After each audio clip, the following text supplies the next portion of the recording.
Pessoal, é um enorme prazer estar aqui depois dessas férias longas, de volta nas atualizações mais frequentes do painel WW. Nós estamos começando a nossa temporada 2019.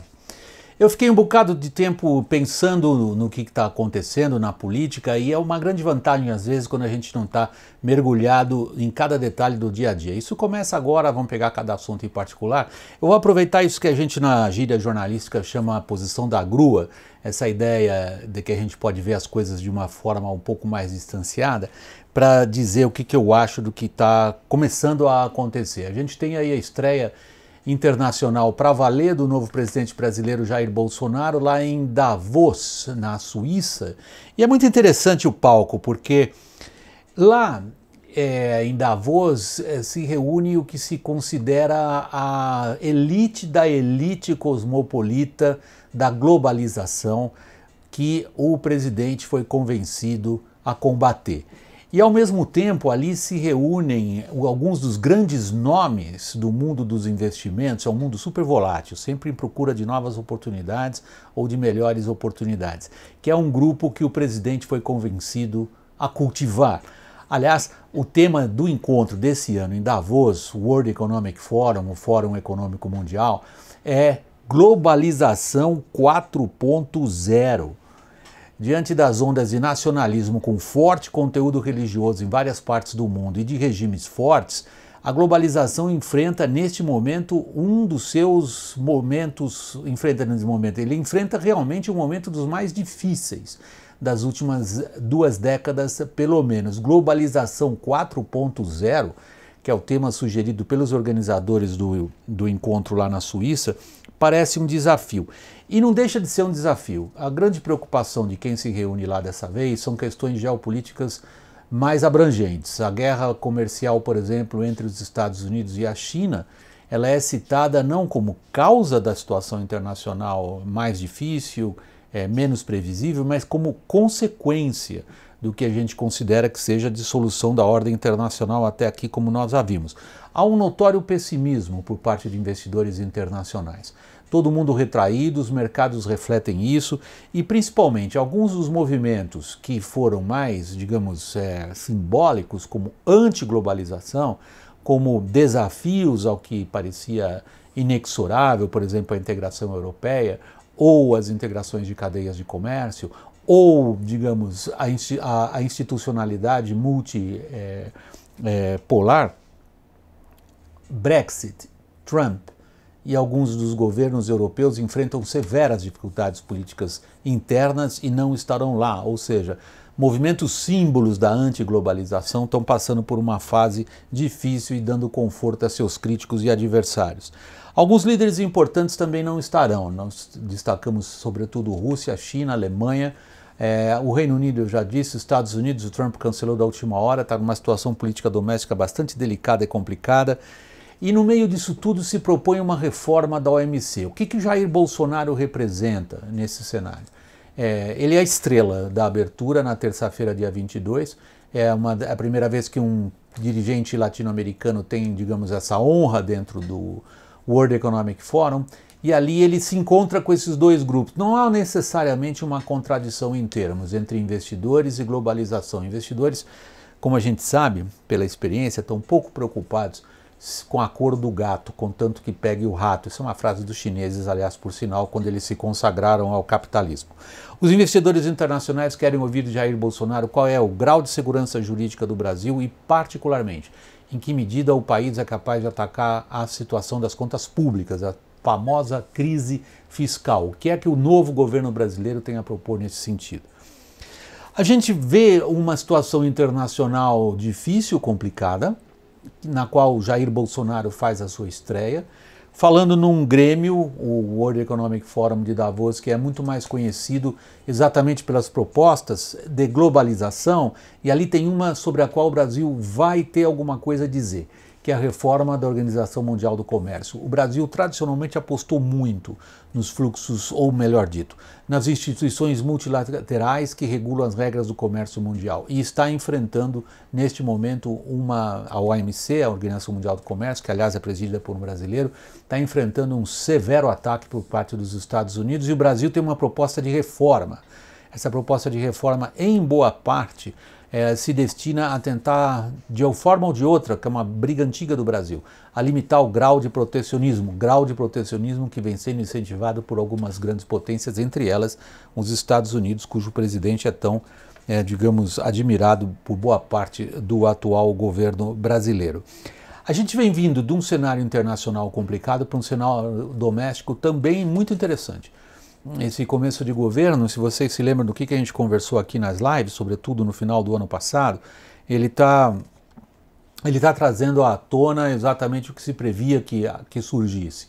Um conflito básico entre o que eu chamo de pragmáticos, particularmente a equipe econômica, a equipe do ministro da Justiça e Segurança Pública, Sérgio Moro, e o nutrido grupo de militares no governo, são os pragmáticos.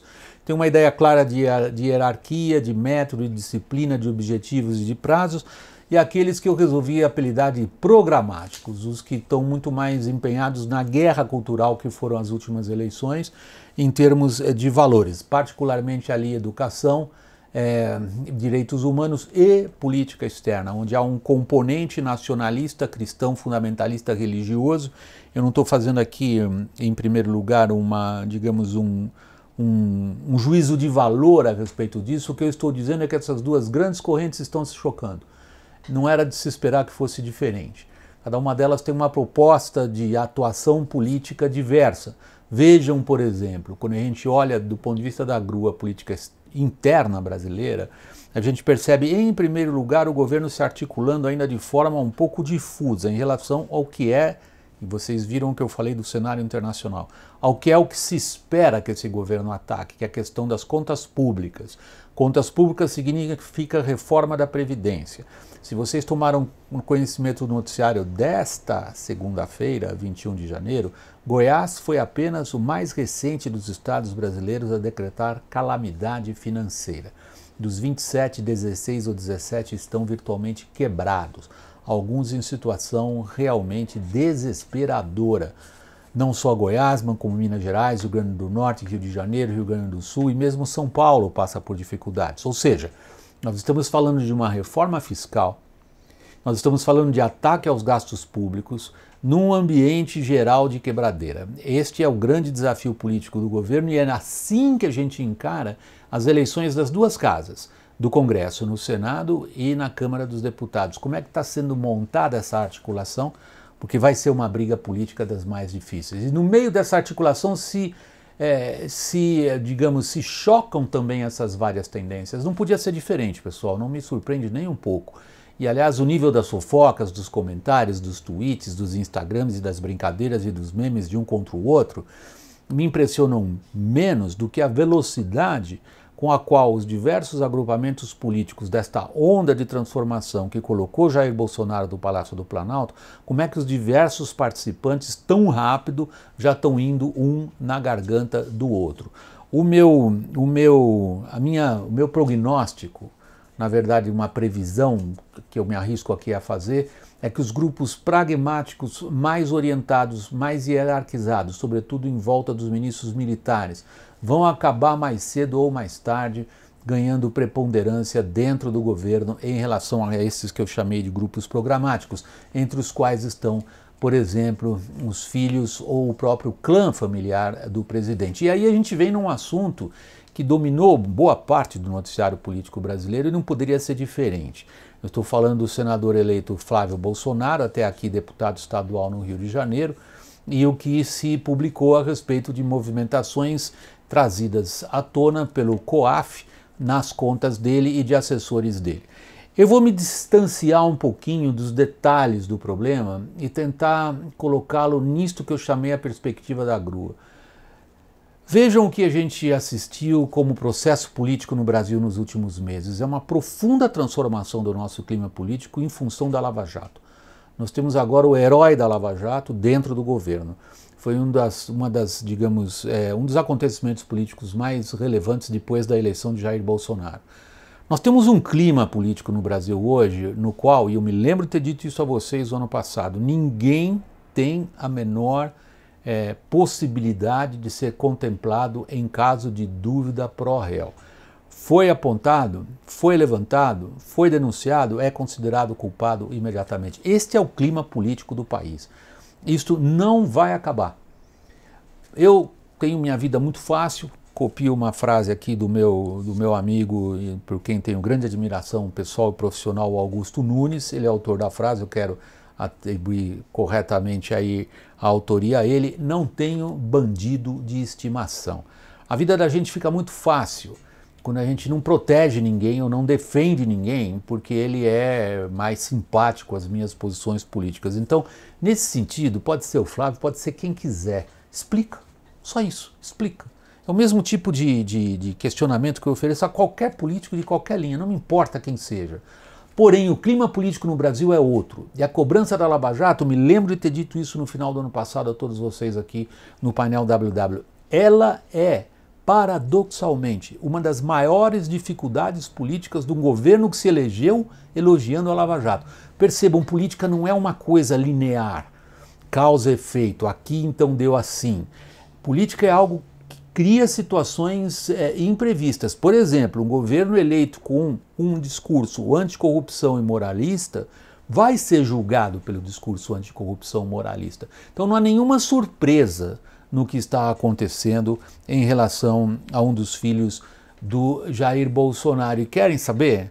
Isto não vai parar, isto vai continuar. O país está assim hoje, não há paciência em relação a nenhum tipo de político. E aí é assim, quanto mais tempo demora para uma explicação convincente aparecer, maior é a dor em tudo isso.